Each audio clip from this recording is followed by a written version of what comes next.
Salam sejahtera bagi Bapak, Ibu, dan anak-anak, sahabat Kristus yang terkasih, dimanapun saudara berada. Salam jumpa dalam santapan harian keluarga di saat ini. Damai sejahtera Tuhan Yesus Kristus dan sukacita Roh Kudus melimpah senantiasa dalam hati dan kehidupan keluarga Kristen yang terkasih. Sebelum kita membaca firman Tuhan dan mendengar santapan harian keluarga di saat ini, mari kita berdoa. Ya Tuhan Yesus, sumber kehidupan keluarga kami mohon terangilah hati kami dengan nyala api Roh Kudus yang suci mulia, agar kami dapat memahami kebenaran firman-Mu dalam kehidupan kami. Amin.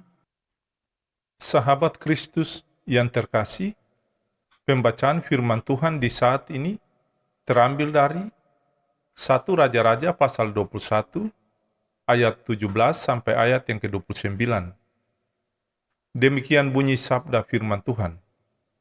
Tetapi datanglah firman Tuhan kepada Elia, orang Tisbe itu, bunyinya, "Bangunlah, pergilah menemui Ahab, Raja Israel yang di Samaria.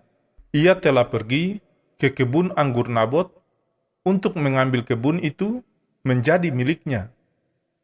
Katakanlah kepadanya demikian, beginilah firman Tuhan, engkau telah membunuh serta merampas juga. Katakan pula kepadanya, beginilah firman Tuhan, di tempat anjing telah menjilat darah Nabot, di situ jugalah anjing akan menjilat darahmu." Kata Ahab kepada Elia, "Sekarang engkau mendapat aku, hai musuhku." Jawabnya, "Memang sekarang aku mendapat engkau, karena engkau sudah memperbudak diri dengan melakukan apa yang jahat di mata Tuhan. Sesungguhnya, aku akan mendatangkan malapetaka kepadamu, aku akan menyapu engkau dan melenyapkan setiap orang laki-laki dari keluarga Ahab, baik yang tinggi maupun yang rendah kedudukannya di Israel. Dan aku akan memperlakukan keluargamu sama seperti keluarga Yerobeam bin Nebat dan seperti keluarga Baesa bin Ahia, oleh karena engkau menimbulkan sakit hatiku, dan oleh karena engkau mengakibatkan orang Israel berbuat dosa. Juga mengenai Isabel, Tuhan telah berfirman, anjing akan memakan Isabel di tembok luar Israel.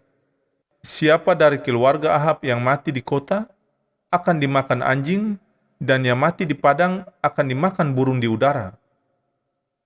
Sesungguhnya tidak pernah ada orang seperti Ahab yang memperbudak diri dengan melakukan apa yang jahat di mata Tuhan, karena ia telah dibujuk oleh Isabel istrinya. Bahkan ia telah berlaku sangat keji dengan mengikuti berhala-berhala, tepat seperti yang dilakukan oleh orang Amori yang telah dihalau Tuhan dari depan orang Israel." Segera sesudah Ahab mendengar perkataan itu, ia mengoyakkan pakaiannya, mengenakan kain kabun pada tubuhnya dan berpuasa. Bahkan ia tidur dengan memakai kain kabung dan berjalan dengan langkah lamban. Lalu datanglah firman Tuhan kepada Elia, orang Tisbe itu, "Sudahkah kau lihat bahwa Ahab merendahkan diri di hadapanku? Oleh karena ia telah merendahkan diri di hadapanku, maka aku tidak akan mendatangkan malapetaka dalam zamannya. Barulah dalam zaman anaknya, aku akan mendatangkan malapetaka atas keluarganya."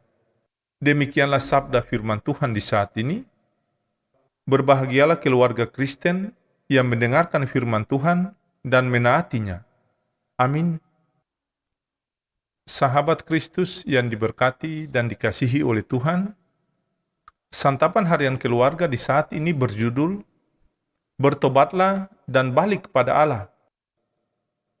Bapak, Ibu, dan anak-anak, keluarga Kristen, sahabat Kristus yang diberkati, seringkali orang tidak merasa puas dengan apa yang dia miliki, dan cenderung ingin mendapatkan sebanyak-banyaknya.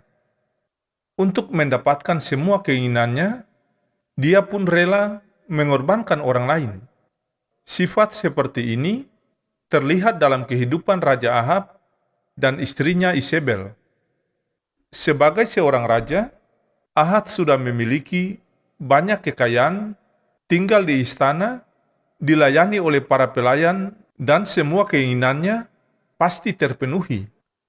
Namun demikian, Ahab masih menginginkan sebidang tanah di samping istananya, yaitu kebun anggur milik Nabot, orang Israel. Kebun anggur itu adalah satu-satunya milik Nabot, warisan nenek moyangnya. Keluarga Kristen yang diberkati Tuhan, walaupun sudah dipertahankan oleh Nabot, namun Isabel, istri Ahab, menggunakan cara licik untuk membunuh Nabot dan mengambil kebun anggurnya dengan paksa. Perbuatan Ahab dan Isabel sangat bertentangan dengan kehendak Tuhan. Mereka merampas milik orang kecil dan tak berdaya. Padahal, sebagai seorang pemimpin, tanggung jawab mereka adalah melindungi orang-orang seperti Nabot. Keluarga Kristen yang dikasihi Tuhan, hal ini tidak dibiarkan oleh Tuhan, dan Tuhan Allah mengutus Nabi Elia untuk menegur Ahab dan Isabel. Teguran Elia mengantarkan Ahab untuk menyadari kesalahannya.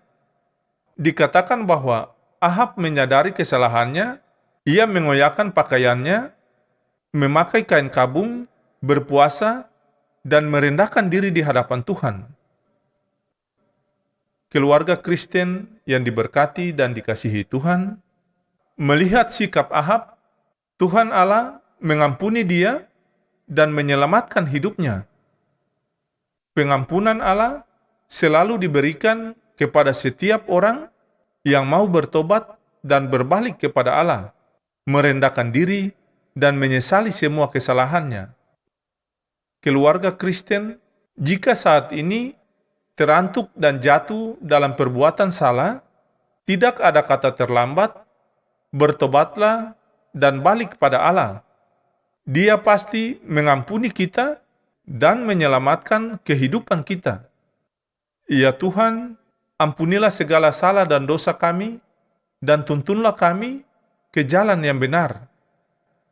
Kasih karunia Tuhan Yesus Kristus, dan kasih Allah, dan persekutuan Roh Kudus, menyertai Bapak, Ibu, dan anak-anak dalam Kristus Yesus. Amin.